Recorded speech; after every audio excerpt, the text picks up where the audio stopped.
नमस्कार, आप देख रहे हैं न्यूज 24। आपके साथ मैं हूं रवि ठाकुर।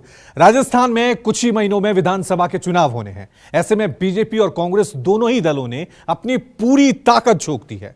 लेकिन राजस्थान में सत्ता का प्रवेश द्वार कहे जाने वाले वागड़ इलाके में नई पार्टी के गठन ने कांग्रेस और बीजेपी के चुनावी समीकरण को गड़बड़ा दिया है।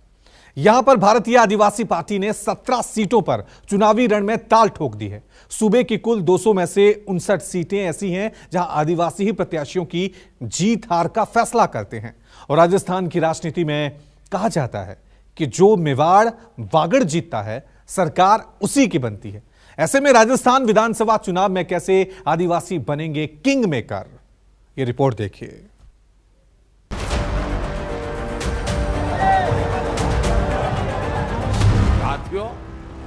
हम आदिवासी समाज के बलिदानों के ऋणी हैं, हम उनके योगदान के ऋणी हैं। जल, जंगल, जमीन के साथ क्या बर्ताव होना चाहिए, क्या रिश्ता होना चाहिए,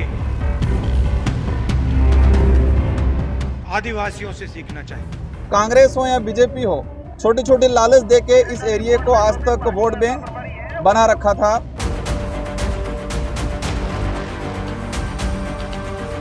आदिवासी जिसका रखेंगे मान, वही जीतेगा 23 में राजस्थान।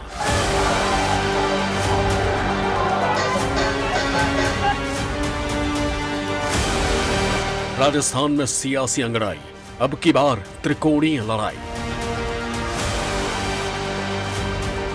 बीजेपी, कांग्रेस या फिर बीएपी, आदिवासी देंगे किसका साथ?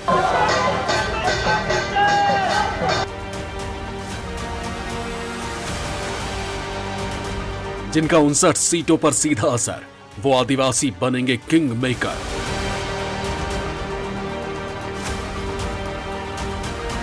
चौबीस के रण में भले ही अभी समय बचा हो, लेकिन सियासी मंच तैयार होने लगा है। सभी पार्टियां 23 में ही 24 को साधने की जुगत में लग गई। चाहे बीजेपी हो या फिर कांग्रेस, दोनों ने अभी से अपनी पूरी ताकत झोंक दी है।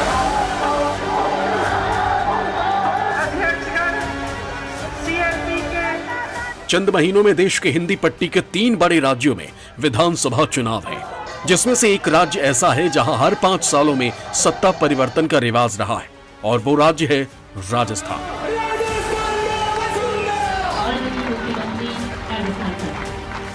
राजस्थान में चंद महीने में विधानसभा के चुनाव होने वाले। ऐसे में हर एक पार्टी अपने सियासी गुणागणित में लग गई। चाहे बीजेपी हो या फिर कांग्रेस, दोनों जानती हैं कि अगर राजस्थान की सत्ता की चाबी अपनी मुट्ठी में करनी है, तो फिर उस वोट बैंक को साधना होगा जिसका सीधा सीधा प्रभाव राज्य के 59 सीटों पर है। कहा जाता है कि जिसने भी आदिवासी वोटर्स को साध लिया, सत्ता की कुर्सी उसी की हो जाती है। ऐसे में अब दोनों ही पार्टियों ने अपनी पूरी ताकत झोंक दी है। एक ऐसी सरकार होती है लेकिन राजस्थान में सत्ता का प्रवेश द्वार कहे जाने वाले वागड़ इलाके में नई पार्टी के गठन ने कांग्रेस और बीजेपी के चुनावी समीकरण को गड़बड़ा कर रख दिया है। यहाँ पर भारतीय ट्राइबल पार्टी यानी बीटीपी पहले से ही मजबूत थी। अब इसी पार्टी के 2 विधायकों ने अलग होकर भारतीय आदिवासी पार्टी यानी बीएपी बना लिया है।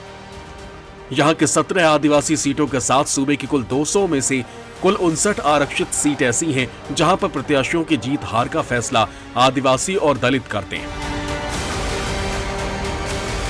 राजस्थान की राजनीति में कहा जाता है कि जो मेवाड़ वागड़ जीतता है, सरकार उसी की बनती है। यही कारण है कि पीएम मोदी 2 बार, राहुल गांधी 1 बार और सीएम अशोक गहलोत पिछले 5 महीनों में यहां 6 बड़े कार्यक्रम कर चुके हैं।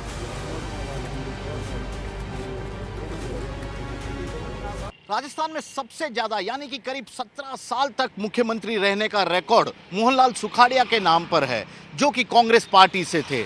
इसके अलावा हरदेव जोशी बांसवाड़ा से चुनाव जीते थे। यही नहीं, शिवचरण माथुर भी वागड़ इलाके से ही चुनाव जीतकर सत्ता में आए थे और मुख्यमंत्री बने। ऐसे में कांग्रेस का इस पूरे इलाके से भावनात्मक जुड़ाव भी रहा है।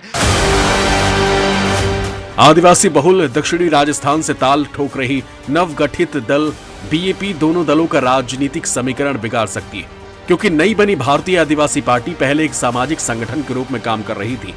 पिछले विधानसभा चुनाव में उसने भारतीय ट्राइबल पार्टी बीटीपी को समर्थन दिया था। और अब ये बरसों पुरानी अलग भील प्रदेश के नाम पर राजनीति के मैदान में। कांग्रेस हो या बीजेपी हो, इन दोनों राष्ट्रीय पार्टियों ने इस आदिवासी बाहुल्य क्षेत्र के लिए संवैधानिक जो प्रावधान थे, इन प्रावधानों को लागू करने का आज तक काम नहीं किया है। उन लोगों ने जो फ्री की योजनाएं हैं, छोटी छोटी लालच देके इस एरिया को आज तक वोट बैंक बना रखा था। हमारा जो पार्टी का जो विजन है, इसमें नए स्टेट की डिमांड जो की जा रही है, ये भी है क्योंकि गुजरात मध्य प्रदेश का जो बाहुल्य क्षेत्र है, आज पिछड़ा हुआ, गुजरात का पिछड़ा हुआ जो इलाका माना जाता है, जो बिलखंड की जो हम डिमांड कर रहे हैं उसी के अंदर है। हमारा उद्देश्य है कि इस क्षेत्र के लोगों को शिक्षित करें, समझदार बनाएं। मेवाड़ और वागड़ इलाके के वो कौन कौन सी विधानसभा सीटें हैं जिस पर बीएपी, कांग्रेस और बीजेपी का खेल बिगाड़ सकती है, चलिए आपको बताते हैं। प्रतापगढ़, बागीदौरा, बांसवाड़ा, घाटोल, डूंगरपुर, खिरवाड़ा, धरियावाद, गढ़ी, आसपुर, सलुम्बर, उदयपुर ग्रामीण, झाड़ौल, गोगुंदा, सागवाड़ा, चौरासी, कुशलगढ़। ये वो सीटें हैं जहां आदिवासी ही जीत और हार का फैसला तय करते हैं। वहीं बीजेपी और कांग्रेस दोनों दावा कर रही हैं कि प्रदेश का आदिवासी उनके साथ खड़ा है। सरकार होती है। ट्राइबल को लेकर इस देश में जितनी योजनाएं बनी वो कांग्रेस सरकारों ने बनाई। देश की आजादी के बाद पहले प्रधानमंत्री पंडित नेहरू से लेकर आज तक जितनी योजनाएं बनाई वो हमने बनाई। तो ट्राइबल तो इस देश की ताकत है, हमारी ताकत है। ट्राइबल बेल्ट में तो हमारे राजस्थान का, देश का सम्मान बढ़ाया। हमारी राजस्थान की सरकार की योजनाएं, उसकी चर्चा पूरे देश में है। तो ट्राइबल बेल्ट में कांग्रेस बहुत मजबूत है और राजस्थान में इस बार मेवाड़ की धरती पर ट्राइबल बेल्ट में कांग्रेस बहुत बड़े बहुमत के साथ जीत कर आएगी। देश के हर वर्ग के लिए प्रधानमंत्री मोदी जी की सरकार ने काम करा है, चाहे वो एससी हो, एसटी हो, बैकवर्ड हो। प्रधानमंत्री मोदी जी का जो जुड़ाव है वो एक ऐसा जुड़ाव है जिससे हर वर्ग के लोगों में विश्वास जगता है कि मोदी जी और मोदी जी की सरकार पूरी तरह से उनके परिवार के विकास के लिए खड़ी हुई है।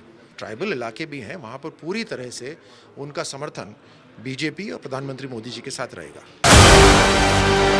पिछले एक दशक से बीजेपी मेवाड़, वागड़ के इलाके में लगातार मजबूती से पैर जमाती नजर आ रही है। साल 2013 के विधानसभा चुनाव में अनुसूचित जाति की 32 सीटें भाजपा ने जीती थी।